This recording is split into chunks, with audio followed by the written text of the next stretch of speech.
We're recording. Hello everyone, my name is Dom and I am the founder of Start the Wave, a non-profit organization that connects and supports positive worldwide. Before we start, I'd like to acknowledge that I am on the unceded territories of the Musqueam, Squamish and Tsleil-Waututh nations. I understand that I am a settler on this land and must stay open, listen deeply, and contribute in as many ways as I possibly can to the reconciliation necessary to carve out a new, respectful path for our future. Thank you. So for those of you who may not be aware, April is Sexual Assault Awareness Month. Today, we are joined by 3 members of Hope Harbor, a sexual trauma recovery center based in Bowling Green, Kentucky, which sits on Cherokee and Shawnee Indigenous lands. Hope Harbor is a nonprofit crisis counseling center that provides support and advocacy services to victims of sexual assault and their families and friends. It's important to preface that parts of this discussion may be triggering to some, so please use your discretion when listening, and if this topic is difficult for you, we suggest listening with a friend or a family member. And for those seeking support, please check out some of the helpful links that we've placed in the description of this video. If you're a survivor of sexual assault, please know that you're not alone. We see you, we believe you, and we support you. Thanks for watching. Alrighty, so hello everyone. Thank you so much for joining us here today for this wonderful conversation. So I'm just going to go around and introduce your names, and then maybe you could say a little bit about what you do for the organization, for Hope Harbor. So we have Tina Smajlagic. Did I say it right? Tina Smajlagic. I hope I said it right. Yeah, welcome Tina. Thank you so much for being here with us today. Perhaps you could just say a little bit about the work that you do at Hope Harbor. Yes, thank you for having me. Again, my name is Tina Smajlagic, and I am a clinical therapist at Hope Harbor. I have been with Hope Harbor for about 4.5 years now. Beautiful. Thank you so much. And then we have Alayna Milby. Yes, thank you so much for having me. My name is Alayna. I use she, her pronouns. I'm the Director of Community Engagement at Hope Harbor. I've been with Hope Harbor for almost 6 years now. Prior to that, I was a volunteer for a year. And my role at the agency has to do with a lot of outreach, and raising awareness about the services that we offer, as well as providing, some of that education and training for community members. Beautiful. And then last but not least, we have Maja Antonic-O'Connel. Hi, and thank you for giving us this opportunity to have this conversation. I am a prevention specialist at Hope Harbor, so I implement prevention-based programs to decrease incidences of power-based personal violence, such as sexual assault, within our community. I've been doing this for a 1.5 years, but I started out as a volunteer, and I was a volunteer at Hope Harbor for a couple of years before getting employed. Brilliant. Wonderful. And I'd also just like to mention that I have the lovely Addie here with us today, who's also a volunteer of Start the Wave and is going to be co-moderating this discussion. So welcome, Addie. Alrighty, so Start the Wave is a global community, whereas Hope Harbor is situated in Kentucky in the United States. Can you speak a little bit about what crisis centers do in general and how you could find one local to you if you're in the US, and then also if you're outside of the US? Sure. So rape crisis centers like Hope Harbor serve the survivors of sexual assault and their loved ones. And we provide advocacy, counseling, healing services, as well as we work to actually prevent sexual violence from happening in the first place through our prevention efforts. Our agency provides hospital advocacy, offering crisis intervention when assault has already occurred. And in Kentucky specifically, the hospitals are required to call us or to contact us when an assault occurs. And we are dispatched, whether it's a trained volunteer or a staff, we're dispatched to a hospital, and we service 10 county area within our district. We also offer legal advocacy. So an advocate helps with IPOs or protection orders and provides support to the survivors who opt out to go the legal route. We offer counseling. We have trained therapists who provide individual, couples, or family counseling. We service all genders, incarcerate individuals, all ages, regardless of when the trauma has occurred in an individual's life. We're always here, even if it happened when they come to us as adults. We also, and something has happened when they were younger, we still offer, there's no cut-off time to trauma. And we also service individuals with limited English proficiency. And we strive to utilize an intersectional approach in our work. And ultimately, all of our services are free and confidential. We have a 24-hour crisis line that is staffed by volunteers, and we have a local number, but there is also a national directory that could be reached anywhere from the US or outside the US. And it's actually provided by RAIN, which is a Rape, Abuse, and Incest National Network. And so it's a 1-800-656-HOPE, or you can just go to their website, rain.org. And there's also someone available for an online chat. So it has, obviously with the internet, it has become really accessible, right, to reach out for our services. So yeah, that's what we do. Thank you. That's super, super interesting. Sounds like you really cover quite a lot of different areas in your work. How big is the organization?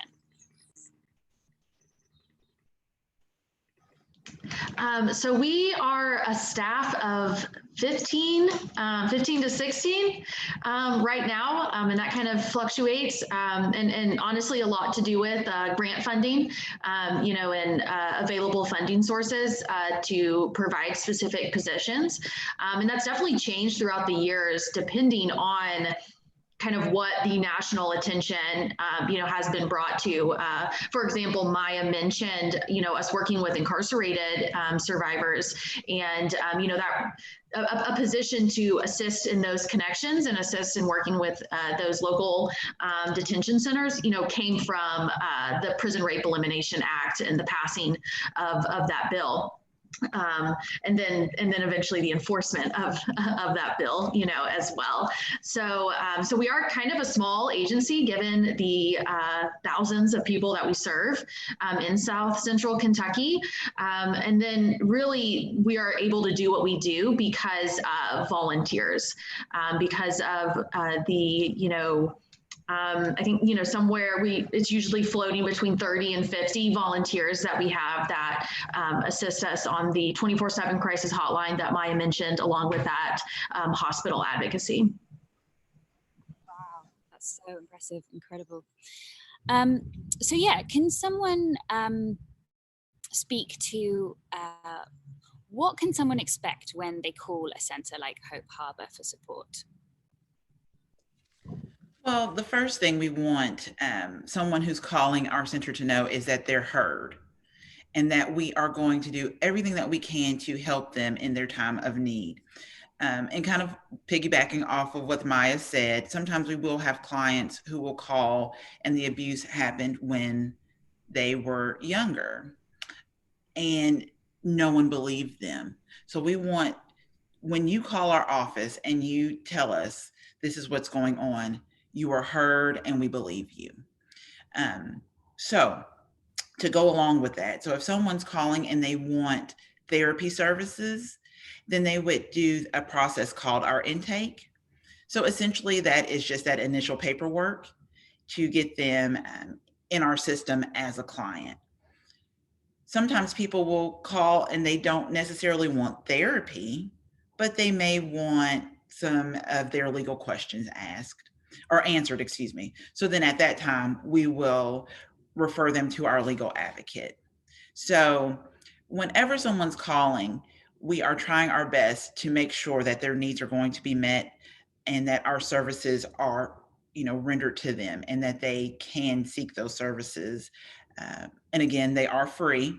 So we like to reiterate that because sometimes when people are calling, they think, well, we don't have the money, or so we are around the corner from the college. So we do see college students, and they're concerned that by them contacting us, that their parents might find out. So we just like them to know these services are free. We don't take any of that kind of information down. We want our clients to feel safe, as I know safe is not the best word, but when they're with us, to know that they are in a secure place and that we are there to help them.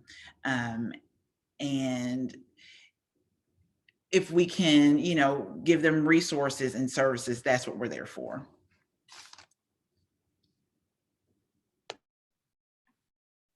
Awesome.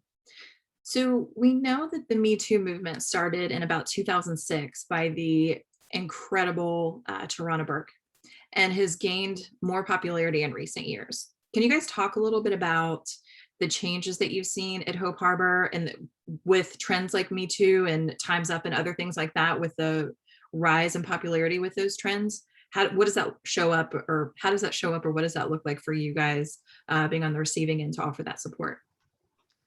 Yes, and I will admit personally that I had not heard of the MeToo movement. I had not heard of Tarana Burke until 2016, 2017, when the Harvey Weinstein, case became really popular, and then we know, right? That's where MeToo really got the attention that it deserved a lot sooner. I have noticed, though, in this in the anti-rape movement in America, in this field in the United States, that Tarana Burke is credited for the work that she has done, but I will say it was not, a part of the conversation, until then. And I will say I am really appreciative of what the MeToo movement has offered survivors, as well as, advocates, is like the language and like how to have these conversations. And because I think before then, for a lot of people, it wasn't, common to bring up. It wasn't common to talk about sexual assault. Those of us in this field, we were used to it. We knew how to talk about it. But others didn't have that opportunity. And I really do think it really reached across, different cultures in order to create that conversation space, as well as an understanding of how this violence is so often caused by people in powerful positions. An example of Harvey Weinstein, and how vulnerable people can be just going to work, and how the intersections of class can bring upon that vulnerability to where people in powerful positions take advantage of others. And then I will say on a local level, and specifically at Hope Harbor and on our crisis line, it was the story of Dr. Christine Blasey Ford that really changed things. So when Brett Kavanaugh was being confirmed to the Supreme Court in the United States, which he sits on, and Dr. Ford coming forward with her story, and that testimony was so impactful that we saw a significant, that is honestly, of the years that I've been at Hope Harbor, that event alone was the most significant increase in calls on our crisis line that I had experienced, where people were stating that is why they were calling, and stating, I haven't thought about what had happened to me, in years. I thought I was over it. And hearing her story and then hearing the response, of others, that was what really affected folks.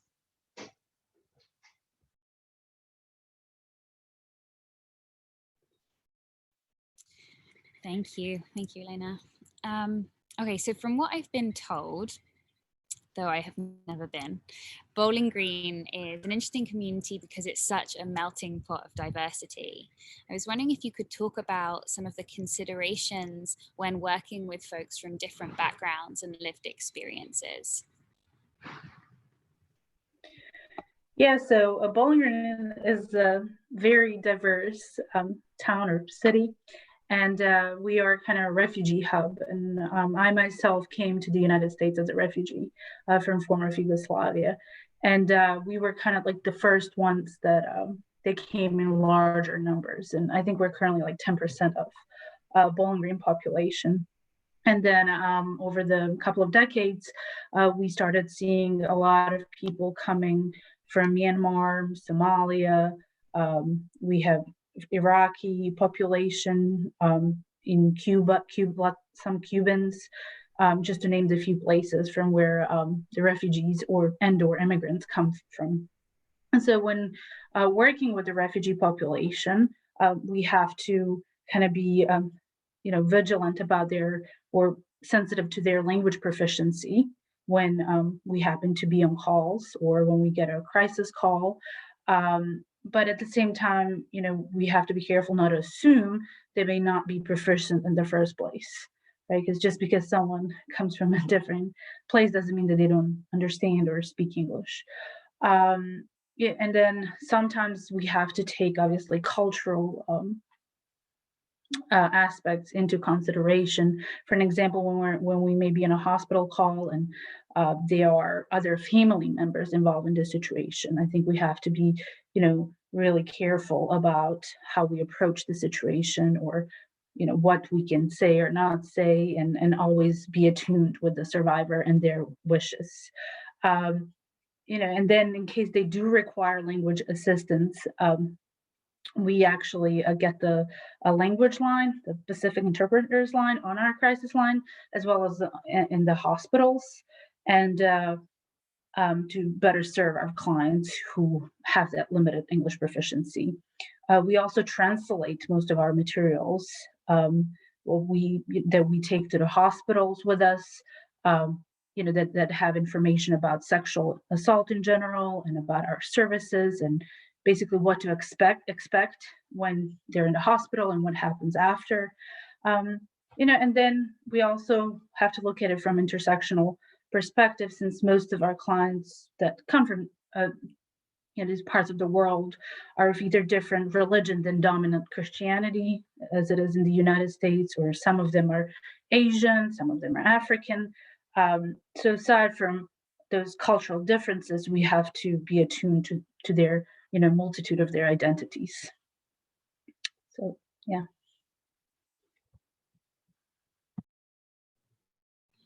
Beautiful, thank you. Yeah, that's wonderful to hear, and great that you're really thinking about it from all angles. What would you want the LGBTQ2IA+ individuals and BIPOC folks and other equity-seeking communities to know about seeking support for sexual assault?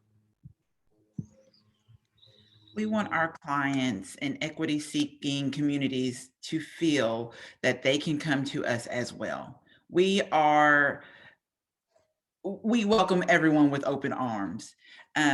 So I don't want someone in those communities to think that they aren't going to be able to seek services because of how they identify. We don't judge.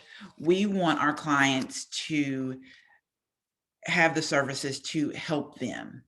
We're not thinking, oh, this person is in this particular, community or that one.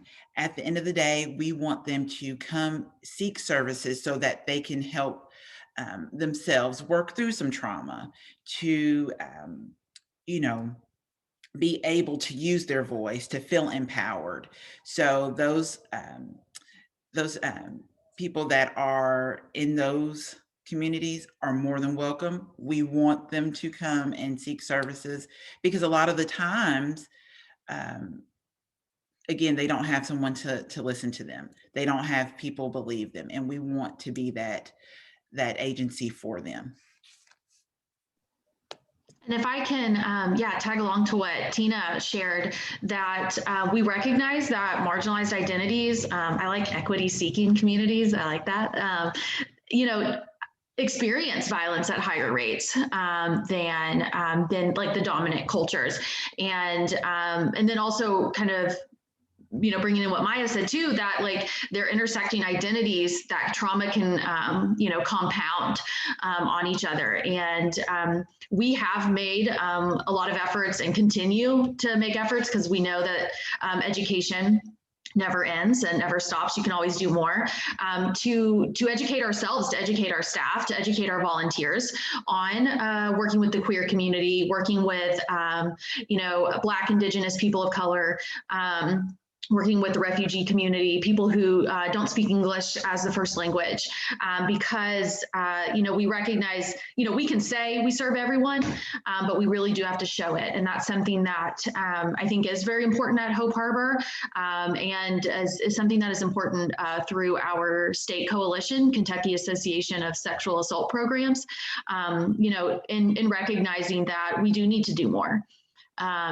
Conversations that Tina has had with us, about like, the Black community and the mistrust that there can be between, the medical field and the mental health field, and just acknowledging that, I think is pretty huge, because much less, I think we need to do the work as well, but acknowledging that that this hasn't always been a space where queer people, where BIPOC folks can feel safe and feel heard, and that there's a lot of systemic oppression that we and white supremacy that we need to dismantle. Yeah. Very, very well said. Thank you guys so much for that response.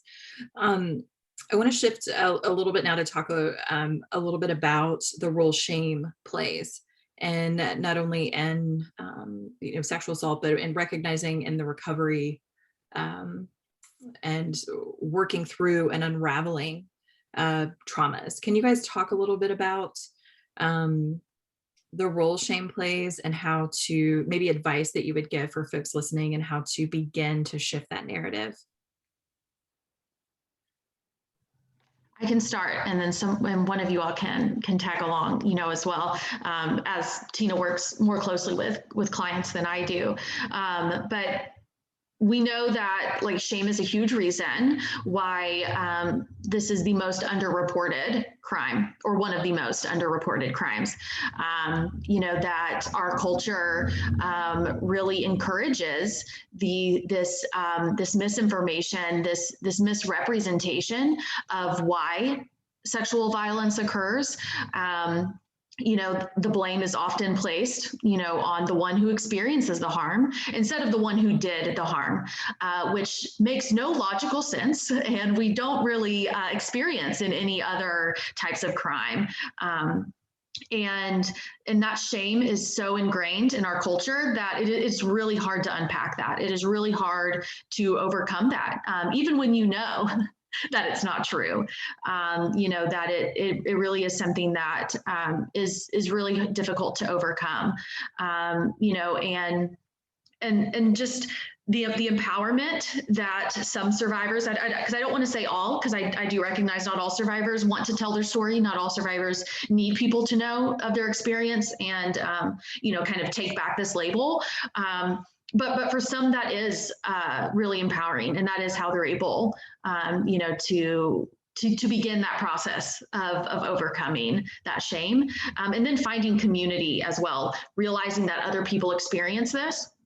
So many other people experience this, and finding that they're not alone, because it is such an isolating feeling, after someone experiences sexual assault. And so I think this is even more important for those equity-seeking communities, those marginalized communities, because of a lack of representation. So if you don't see someone that looks like you, represented, you think that it's really hard to be the first one. And in this work, that applies to men, as well.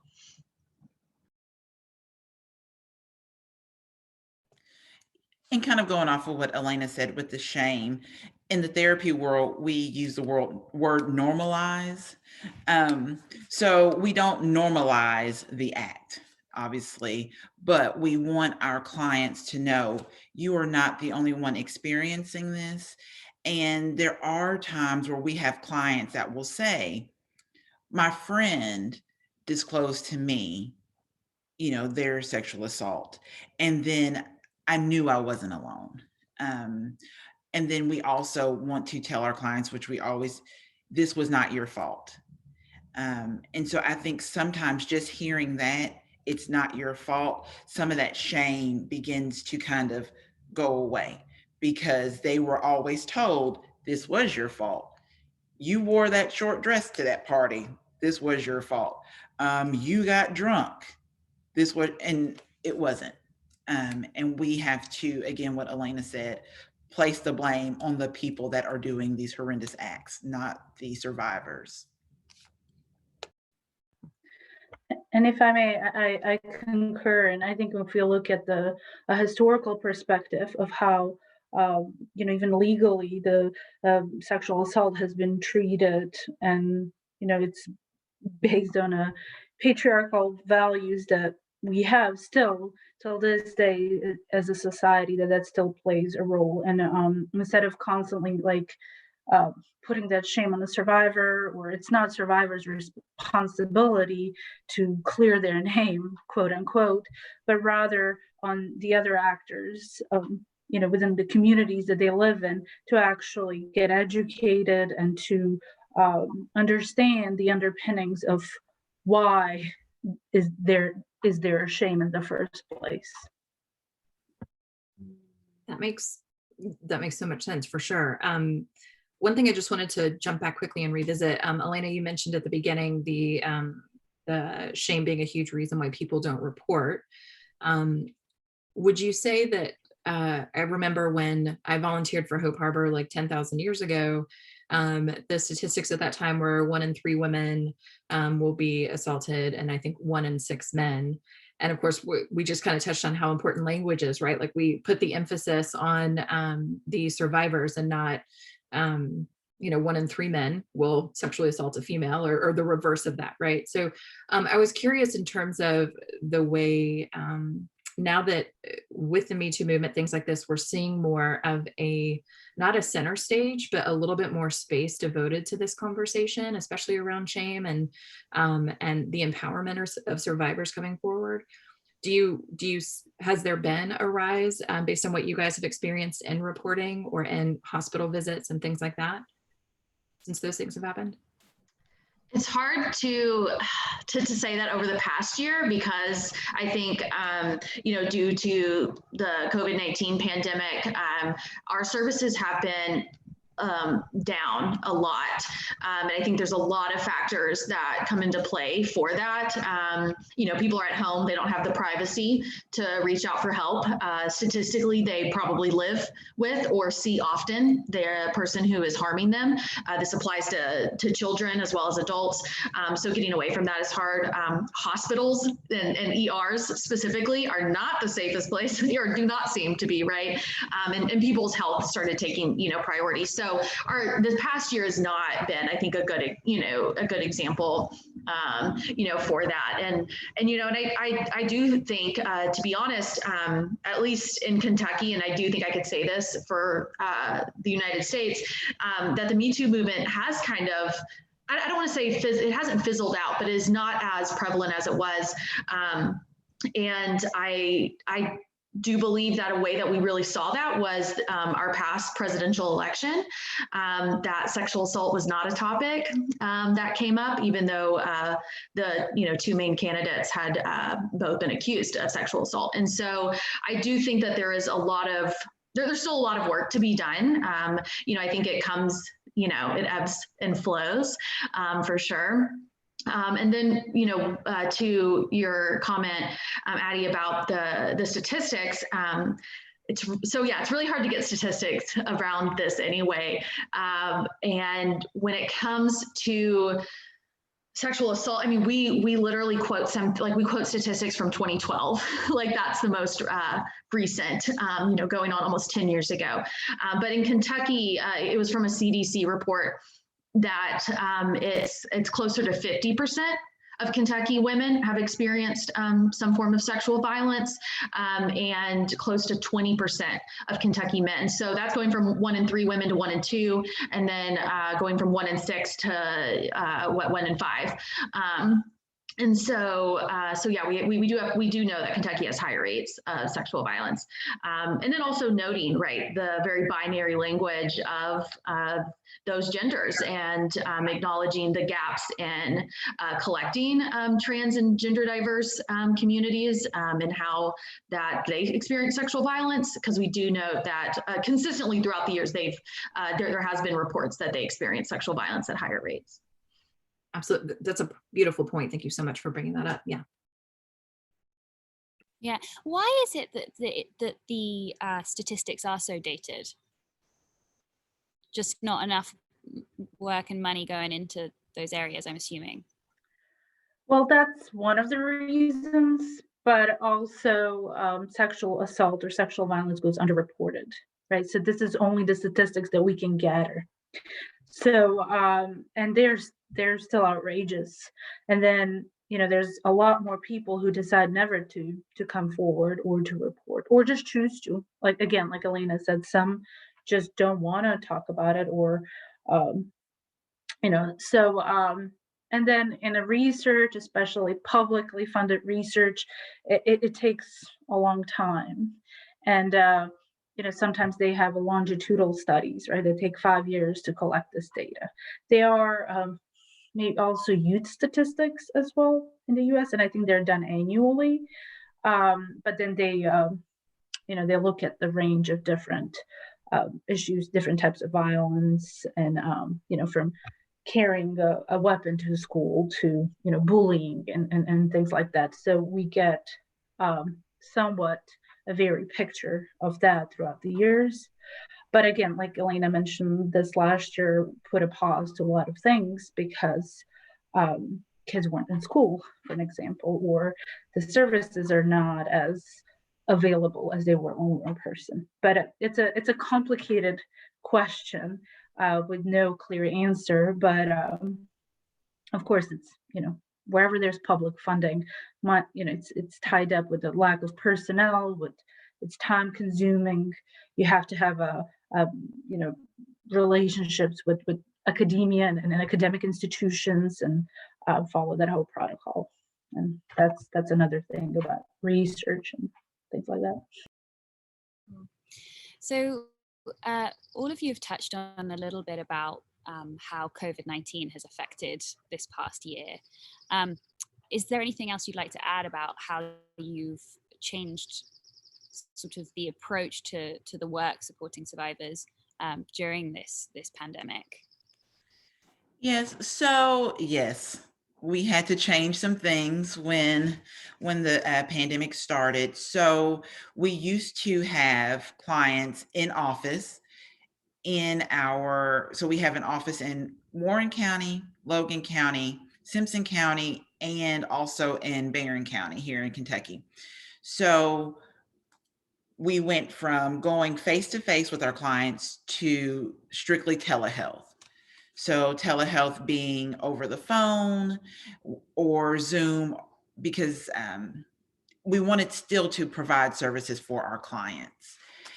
And so that has, I think Alayna might have mentioned it earlier. We've had some clients who are in the homes with their abusers or perpetrators. So it's a little more difficult sometimes for some clients, or they're working. And so the only time that they have for therapy is on their lunch break, and they're in their car. Or some clients don't even have access to Wi-Fi. So we're strictly on the phone with them. And that's difficult for a therapist when we are used to looking at body language and things of that nature. But with that being said, we are still providing those services for our clients. One thing that did not change during COVID is we still had our crisis line available. So even if someone needed to talk after hours, they were just having some issues and they wanted to discuss it, they still were able to have that crisis line available. And then going into hospitals. So we weren't going into hospitals anymore to see our clients, but we were still providing them with the services. So they were still getting information about Hope Harbor, and they were still receiving packets on how to reach out to us if need be, or we would reach out to them with our crisis line, hospital forms. So we were still reaching out to clients. They were still receiving services. It just looked a little bit different. And it continues to look a little bit different. However, we are, from my understanding, talking about possible face-to-face, in-person services beginning back.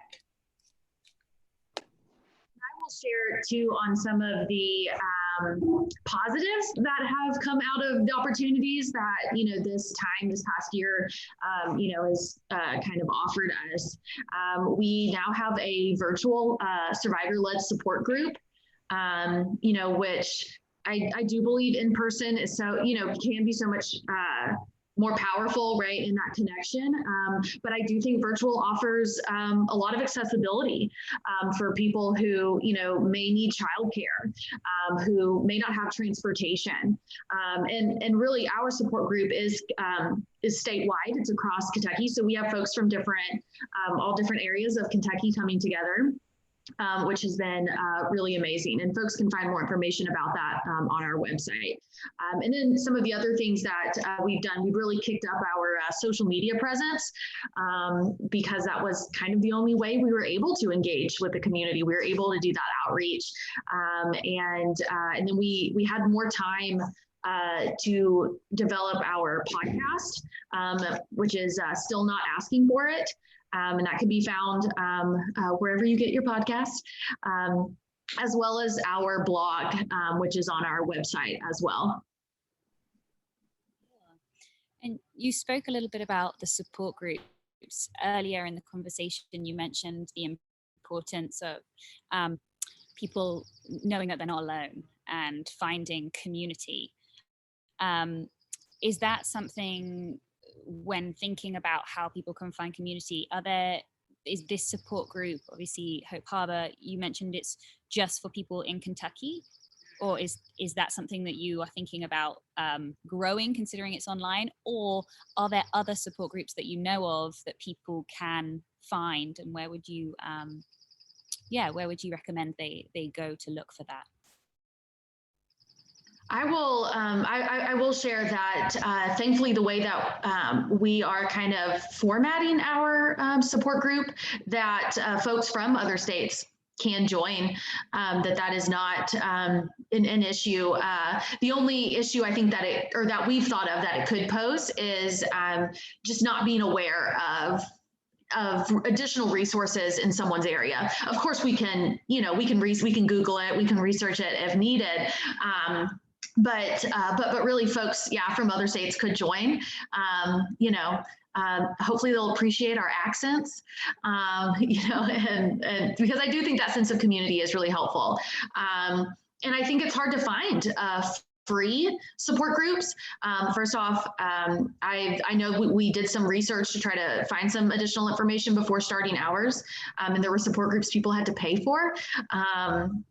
Which I thought I didn't know that was a thing. I do think there are, I mean, I know that there are other things out there. I will say, because we are concentrated in our area, that is kind of where our knowledge and expertise, lies.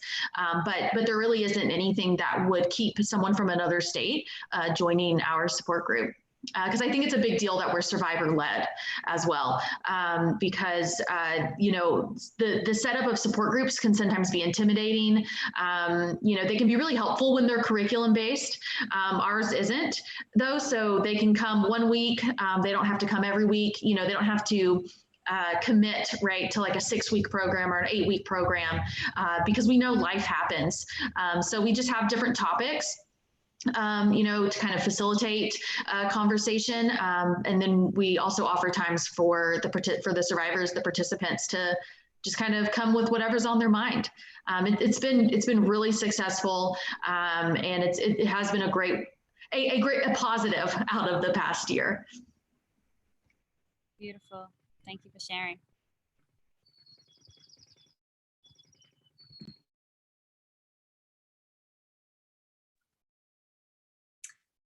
Can you guys talk a little bit about Green Dot and the impact that you've seen it have on communities? Sure. So I am part of the prevention department, and what I do is I'm also a trained Green Dot instructor.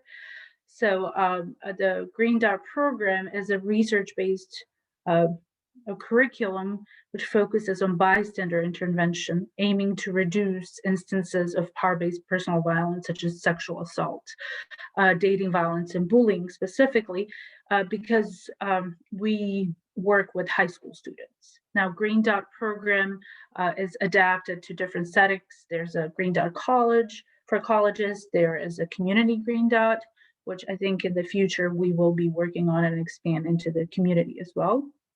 And actually, the high school Green Dot program launched in Kentucky. So the initial research occurred in our state, and CDC and University of Kentucky paired up and funded this research. And ultimately, they reached out to 13 rape crisis centers in Kentucky and asked for the personnel to conduct the instruction. Primarily because if in case there are any disclosures from students, we would know how to handle it.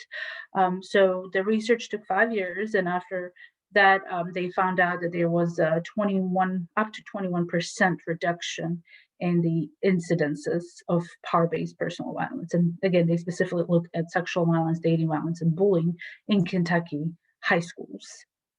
And so it has been proven to be effective. But aside from the research, we also see an anecdotal evidence when we work with the students. And I think that they're more likely to intervene because the Green Dot program actually equips students with tangible strategies on how to intervene in case they see someone, either being bullied or even being assaulted, or we teach them how to recognize red dots or certain behaviors that could potentially lead to a high-risk situation. And then they're more likely to talk about issues surrounding power-based personal violence.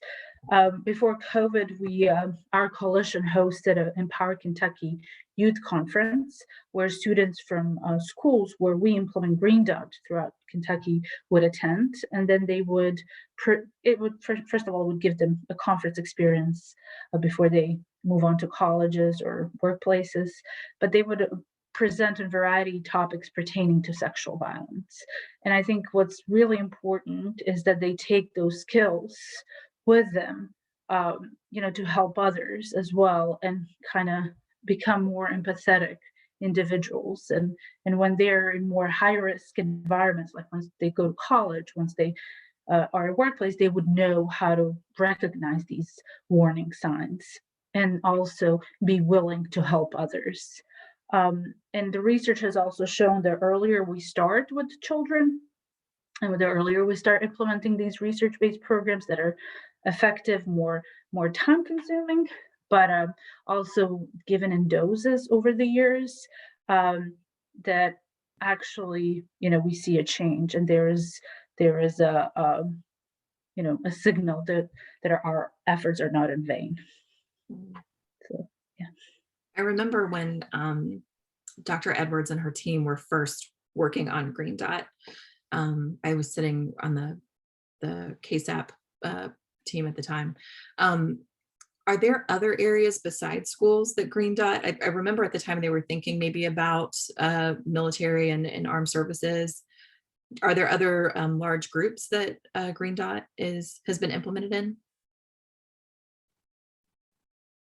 So there's a company called Altruistic, which provides trainings for the Green Dot, and they're the ones who, and I think Dr. Edwards is on their board, or Oh, cool. yeah, so they actually adapt Green Dot to basically any setting, and they provide trainings. They also train us as well. So yeah, it's actually been adapted for Air Force, That's what I believe. But it's made in a way that it could be really adapted to any setting.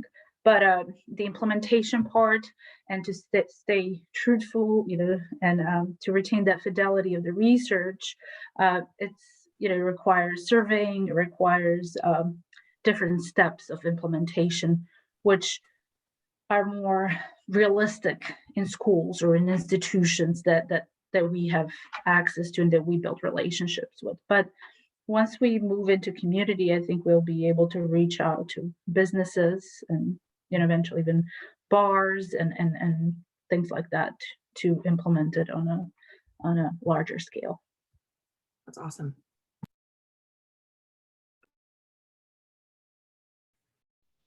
Brilliant. Okay, so for our viewers who are dealing with trauma, either past or present, or those who may fear future harm, what would you say to them? And this is a question for all of you, if you feel like responding.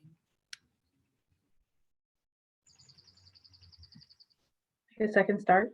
I think it's important for the survivors to know that it's never their fault, no matter what happens, when it happens, or how it happens. It's never their fault, and that there are people like us all over the country willing to help. There are, crisis centers with staff and volunteers. They're always available for the survivors, and just reminding them that healing takes time, right? That to be patient and gentle with themselves, and there are resources ultimately that could help survivors get through difficult times. And despite healing being an ongoing process, that survivors can have a fulfilling life despite of the difficulties that they encountered.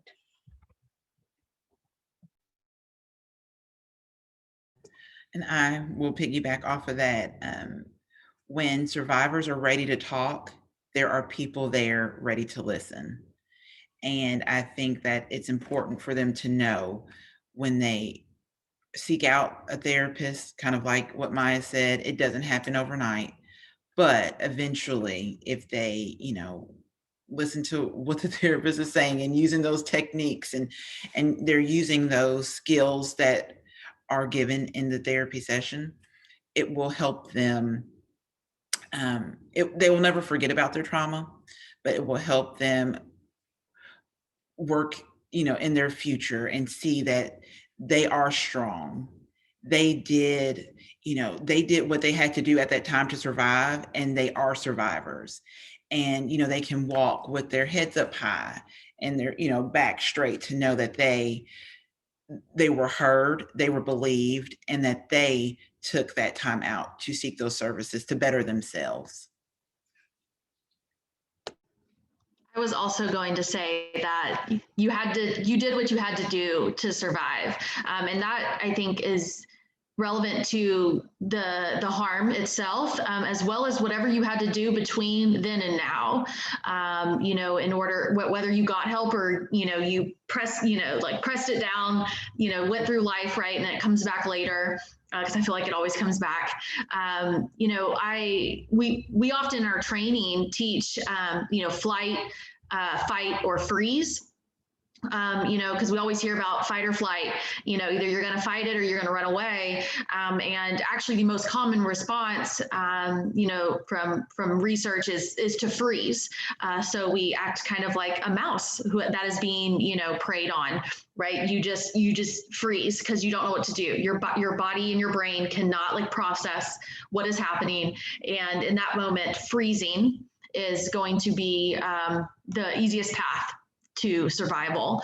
Another response that I have recently learned about is fawn, which is where you go along with it. And this is kind of something that I think or maybe the best example is maybe for ongoing abuse. So like relationship abuse, you know, is that you do what you got to do to get through it. And it sometimes can look like consent. It could, to an outside person, look like you were okay with what was going on because you didn't leave, because you didn't fight back, because you didn't tell somebody, because someone asked you if you needed help and you said no. You know, that those are normal responses. That does not mean you don't deserve help. That does not mean that you wanted everything that happened to happen. People's stories are so complicated.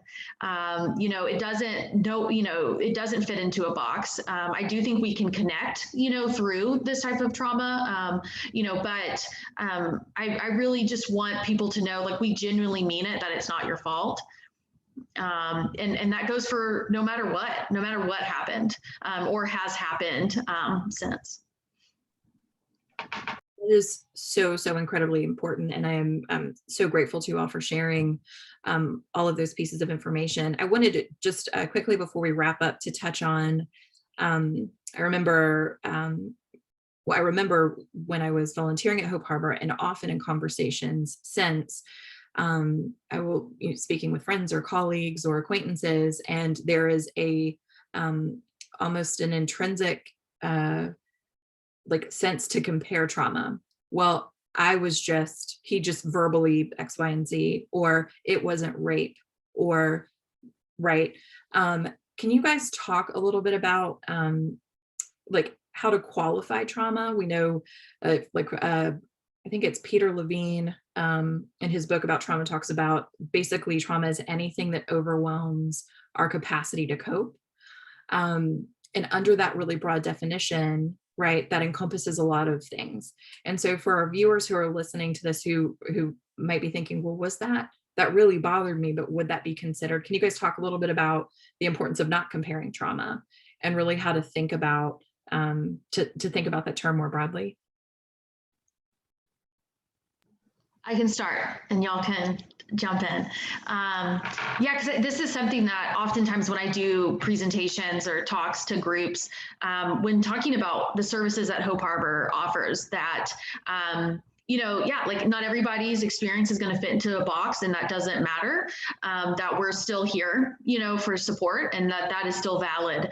And that, because I think sometimes we can get caught up in the like legality of it, the crime, right? And not everybody's experience is recognized as a criminal act, you know, by law. So we always say like, oh, you have the choice to report.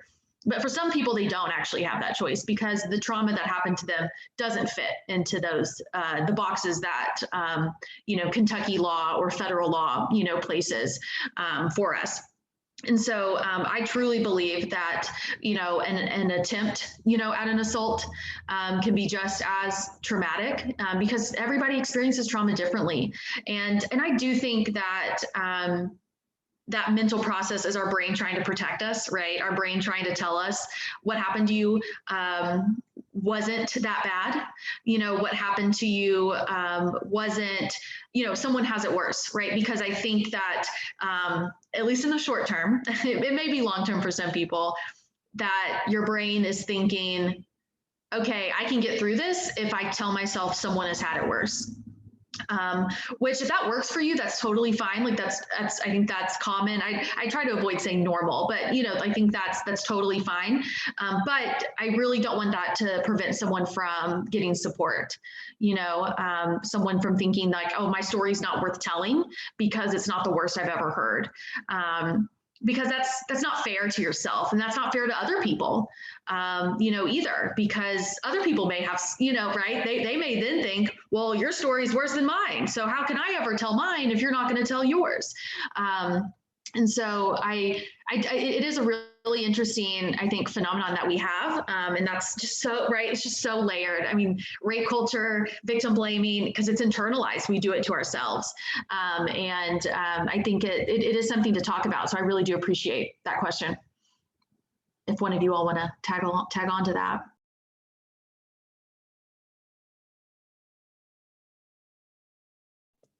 I think you kind of said it all. And, you know, as the therapist, I do hear, well, it wasn't that bad for me. My best friend had X, Y, and Z. And again, it's not a comparison. Your trauma is your trauma. And if it is affecting you to the point where you have come to therapy, then we need to talk about this. Don't minimize your story or compare your story to someone else's. And again, like Alayna said, sometimes that helps people, you know, get through, but initially we want to help. You know, we want to provide those services to you, no matter how small you feel it is. Or you're not comparing, or that it's not compared to someone else's. It's a big deal. And we want to help you with that. And yeah, just to kind of like I think it plays into the cultural norms that we have, and we can't escape them. And, you know, even the survivors are internalizing it. And by comparing, like we said, it's a coping mechanism in a way, but also because they've been hearing it all their lives, like, okay, well, you know, maybe I've done something that could have caused this, or maybe, again, we kind of go back to that shame as well, because sometimes, you know, maybe survivors don't want to admit to themselves certain things because of that associated shame with what has happened, or because they feel that because of others, not necessarily of themselves. So, but trauma plays out differently in everyone, and and like both Alayna and Tina said, it's just because it's smaller than somebody else's doesn't mean it's real.